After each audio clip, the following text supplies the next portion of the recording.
Here is how to make beautiful scrunchies like this. The items you're needing are your scrap fabric, a tiny elastic, a tailor's chalk, a ruler, and your scissors. First of all, measure the length of your scrunchie.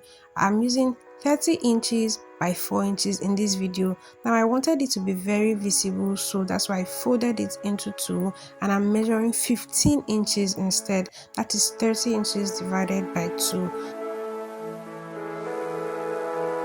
And for the breadth, I'll measure 4 inches. That is how wide I want my scrunchie to be.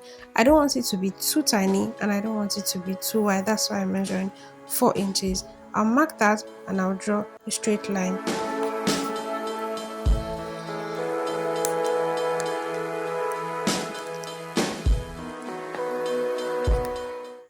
The length and breadth of my scrunchie is 30 inches by 4 inches. You can decide to make yours longer if you want it to be wide. You can go as high as 40 inches or as low as 20 inches, and you can make the width shorter. 2 inches to 6 inches is okay.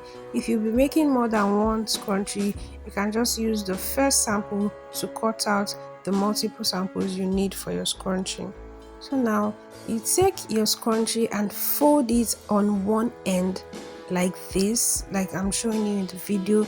You fold it on one head and then you take it to your sewing machine to run a straight stitch down to the other end. Fold the first end and you leave the other end open.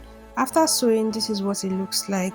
You use your safety pin to turn the scrunchie inside out, just like I'm doing in the video.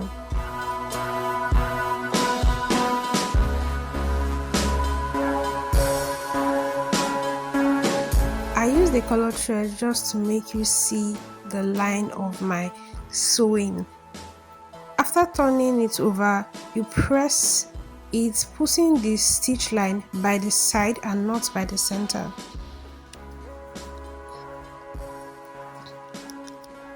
Now you measure the length of the elastic band.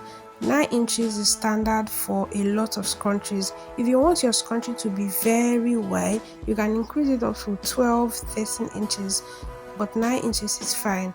I'll go ahead and cut all the elastic bands I need for my scrunchies. I ended up doing others in different colors using scrap fabrics I found in my workshop.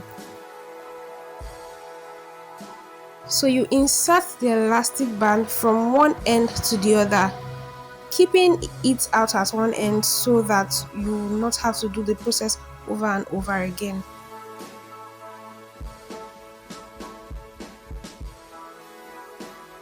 After inserting the elastic band, this is what it should look like. Now you tie a knot at the end of the 2 elastic bands. You are tying a knot to ensure that it is secure and it does not get loose after a very long time. Then tuck the knot into one end of the elastic band. Then bring the end of the scrunchie that we did not fold and dip it into the end of the folded part, just like you see me doing in the video.